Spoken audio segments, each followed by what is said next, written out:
G'day, I'm Mark from Self-Sufficient Me, and today I'm in my study. It's a bit dimly lit, so apologies for the video. Usually I'm coming from outside and presenting my videos, which is a much better environment. But I wanted to show you my new incubator. And this is it behind me, all insulated up and in its own box. And the reason for that is because it's another cheap Chinese made, no brand, no name incubator. Along the lines of my last incubator, which was another cheap Chinese one, and I made a video about that. You can see it here or in the video description area down below. There's a link to that, you can have a look at that later. And that was on a JN848. That's just the model name, but essentially it was another no brand, no name Chinese incubator, and there's a lot of these on the market. It's all different types.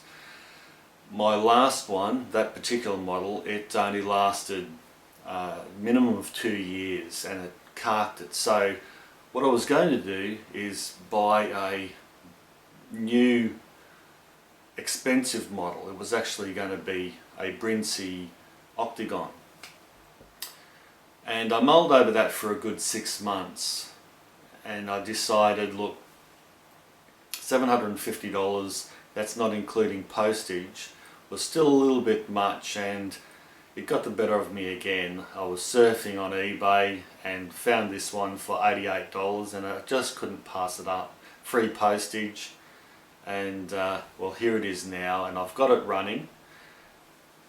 The thing is, because it's cheap and doesn't come with a great insulation, they actually recommend it in the instructions, and I'd recommend this for all the cheap Chinese incubators, is ensure that you use extra insulation besides the box or besides the incubator itself, because if you don't, the motor in it will work its guts out and it'll fail. And that's what happened to me in the last one. The motor really worked hard, and it worked hard for 2 years and eventually failed on me, and I lost a good batch of quail eggs. It's an interesting design. Besides that, it looks like it's just a standard plastic container with a heater element and everything. It does have an automatic turning machine in it, but it's not one of those oscillating ones that you see in most of the incubators. This one has rolls. It has these tubes that roll around, and the eggs sit between these tubes, and as it rolls, the egg rolls with it, and you can time the roll for a certain amount of seconds depending on the size of the egg to see to make sure that the egg rotates either half or a third, or how long or how much you want it to rotate. It also has a open top lid. Now, most of the other Chinese brand incubators, the really cheap ones, they have a top and bottom half, and you essentially lift the top half off to get to the eggs and to get to the inside. Now, for management wise and for insulation, if you've got it in a big box or if you've got insulation around it, and you have to remove all that to get to the eggs or rotate them or whatever you want to do, and that's a hassle. But in this, you can keep it in its insulated box that it came with. I can put pillows or other insulation around it, and this has a lid at the top, which is just a simple lift up lid, so you can gain access without too much dramas. And I thought that was a good design for a cheap incubator. The other thing that's interesting about it is the humidity regulation.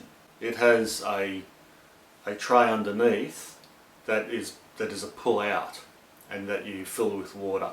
It only has one container, it doesn't have channels, so it's going to be interesting to see how the humidity is regulated, or if indeed it's too difficult to regulate.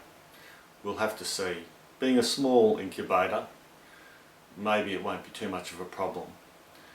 Speaking of small, This one here is substantially smaller than my other cheap Chinese incubator. It only can hold, by the book, 9 eggs, but they say you can double that to, this is chicken eggs, they say you can double that to 18 or 20 if you stack the eggs, and as the eggs rotate through the egg turning tubes, the other eggs on top will also rotate.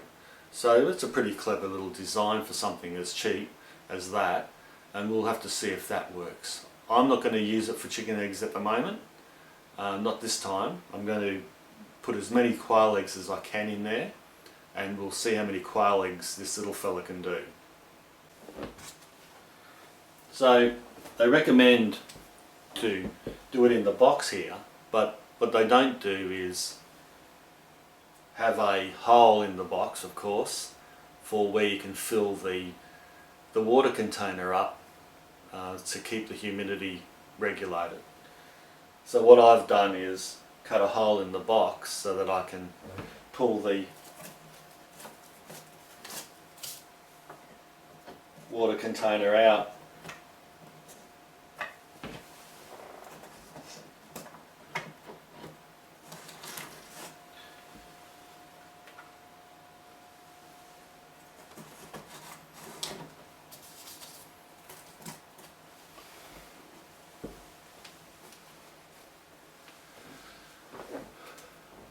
Yeah, not ideal, is it? But, you know, that's better than trying to pull the incubator out of the box, checking the water, putting it back in. Of course, when you pay for what you get, but I'll be happy enough if this incubator here can hatch out the eggs. For $88, if it lasts me a couple of years, I'll be really, really happy. I've had this running now for 24 hours, and the temperature is stable at 37.5. It's just gone up to 6, but it hangs around 37.5, 37.4 degrees Celsius, maybe 6. It's sat like that now for a good 8 hours. And I would recommend that if anyone incubating eggs, especially for the first time, or if you haven't used your incubator for a while, set it up and let it run for 24 hours until the temperature stabilises before you put any eggs in it. Otherwise you run the risk of trying to adjust the temperature on the fly, and that's just not going to be any good once you've got the eggs in there. So that's it. I'll get into packing the incubator now with the quail eggs, and we'll get into it. Rightio, so that's the quail eggs popped in. I've double stacked them. I've got 44 eggs in there at the moment, and we'll have to see how they go now over the next 18 days. The temperature's on 34 degrees.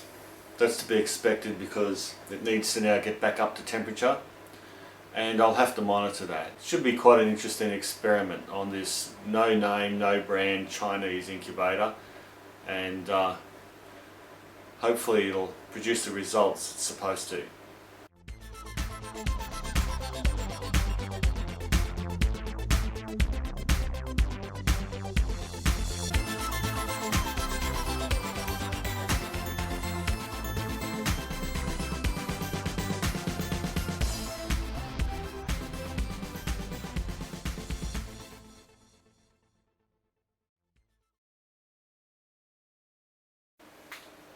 Alright, well it's 3 days out from hatching, and the auto turner will have stopped by now. So now it's time to remove the eggs, put in the plastic insert to stop the eggs from touching the roller, and lay them out ready for hatching. You wouldn't normally overload this like I have. I'm really just testing this out. I've put 44 eggs in here, and we'll see how it goes. This goes over that so that when they hatch out, they don't fall down anywhere. Well, that's pretty good. Pretty well got an egg laying down everywhere out of those 44 eggs, so it just fits the 44 eggs in there. It's a tight squeeze, but they're not really stacked on top of each other. So that's a bonus. So that I know now that that'd be about the maximum, but we'll soon see how they hatch though, and if they hatch, of course. Well, I better get this lid back on and pillow back over it, and so that this thing can continue incubating. So the advantage of this incubator, I've just got my temperature sitting on top there because I was interested to see how warm it got outside of the incubator on the top, how much heat was getting lost through there, which is quite significant because it's about 36 degrees, so it's almost warm enough in there. So it looks like we haven't got one hatching out, it looks like we've got about 5. Now, it's a bit difficult to see naturally, and it's dark at the moment too. But yeah, we've got about 5 or so that are hatching out.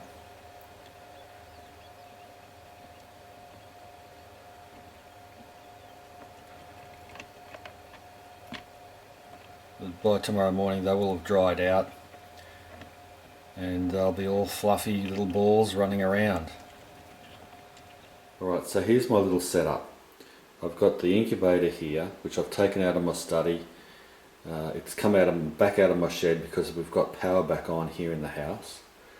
I've got my temporary brooder there, and that's only going to be for the next maybe day. It's on 37.8, perfect temperature, even though I've been moving around. It looks to be quite a lot have hatched out of the 44 eggs that I put in there. So it's been a resounding success, and now it's time to move these little guys out from there by just lifting this lid up. Leave the rest of the eggs that haven't hatched out yet in there for another day and a half to make sure there's no late hatchings, and that'll be it. 21, 22, 23, 28 quail out of 44 eggs so far. Let's see if there's any late hatching. Well, it's been 2 days after the initial hatching, and I've kept this running to make sure no new ones have hatched out, and none have. So all in all, it's a 64% or about a 64% hatch rate, which I'm pretty happy with. But at the end of the day, the incubator's done its job for me. Now I've got to give it a good clean out, leave it run while it dries out. It helps dry it out, and then pack him away ready for the next time. So that's the JN 448, tested and reviewed. Cheap Chinese incubator, $88. I have to say, overall I'm really impressed with how it's performed. 64% hatch rate isn't too bad. It could have been a lot better if we didn't get hit with that storm and lose power for half an hour. Who would have thought that was going to happen? Just when I was testing this incubator for the first time and also filming it for you guys. But you know, adapt and overcome, and half an hour without power could have been more devastating, and it probably did affect how some of the eggs hatched or didn't hatch. But in the end we still got 28 out of 44, and good healthy birds coming along nicely in the brooder. It's only a small incubator, but then, you know, I've got a fairly large flock of birds for a backyard flock, and I don't really think that I'll need more than maybe 18 chickens at a time hatched out, or 9 or 10 ducks at a time, you know, 40 quail hatched out at a time. That's about all that someone like me needs. So hey, if you need more, you could probably get 2 of these, put them side by side, hatch out different species of birds, one or the other. The features of this are different than most incubators that I've seen, and I was quite happy with how they worked. I was a little skeptical. The rolling tubes inside here to roll the eggs worked really well, surprisingly well.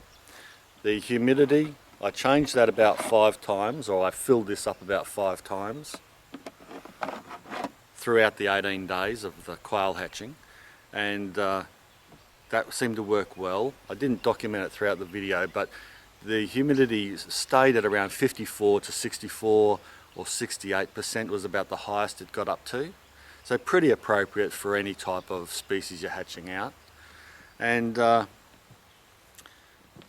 course the lid, that was the other thing. To be able to gain access just through the top lid without lifting the whole half off, that was a real plus for me. Overall, good piece of kit. How long will it last? I don't know. If it lasts me 2 years, that's 44 bucks a year or something, I'll be really happy with that.